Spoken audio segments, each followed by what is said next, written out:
విక్రమ్, సూర్య ఇద్దరే.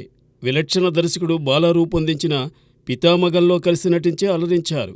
2003లో ఈ చిత్రం విడుదలైంది. తెలుగులో శివపుత్రుడు పేరుతోనూ అనువాదమై అలరించింది.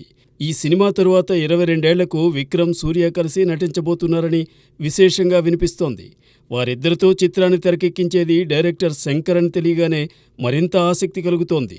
శంకర్ దర్శకత్వంలో అన్నియన్, ఐ చిత్రాల్లో నటించారు విక్రమ్.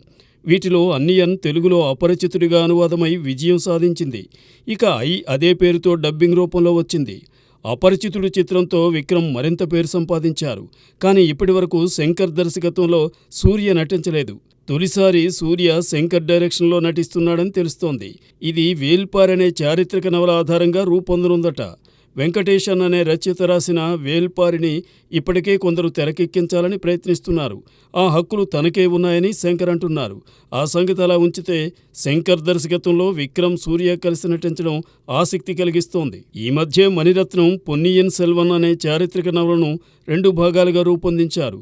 అందులోనూ విక్రమ్ తనదైన అభినయంతో ఆకట్టుకున్నారు. కాకపోతే వేల్పారిలో ప్రధాన పాత్రకు సూర్యనెంచుకున్నారని తమిళనాడు టాక్. ప్రస్తుత వాతావరణానికి పొన్నియిన్ సెల్వన్ కన్నా వేల్పారి కథనే అన్ని విధాలా తగినదని కొందరంటున్నారు. ఇందులో కథానాయకుడు వేల్పారి ప్రజలను హింసిస్తున్న 3 రాజులను ఎదిరిస్తాడు, పోరాటం సాగిస్తాడు. అంతేకాదు, శత్రువులు సైతం వచ్చి వేల్పారిని కోరితే ఏమైనా ఇస్తాడని ప్రతీతి. అలా శత్రువులు వేల్పారి ప్రాణాన్నే కోరగా కత్తితో పొడుచుకుని మరణించాడని చరిత్ర చెబుతోంది. తరువాత రోజుల్లో వేల్పారి కూతురు రాసిన కవిత్వం ద్వారా ఆయన గాథ లోకానికి తెలిసింది. ఈ కథనే 1400 పైచిలుకు పేజీల్లో వెంకటేశన్ నవలగా రూపొందించారు. ఇప్పుడు దీనిపై మనసు పారేసుకున్నారు శంకర్. ప్రస్తుతం శంకర్ రూపొందించిన గేమ్ చేంజర్ తుది మెరుగులు దిద్దుకుంటోంది. తరువాత ఇండియన్ 3 తెరకెక్కించనున్నారు. ఈ చిత్రాల తరువాతే వేల్పారి ఉంటుందని సమాచారం. మరి శంకర్ కోరుకున్న డేట్స్ను విక్రమ్, సూర్య ఆ సమయానికి అడ్జస్ట్ చేయగలరా అని తమిళ తంబీల అనుమానం. ఏమవుతుందో చూద్దాం.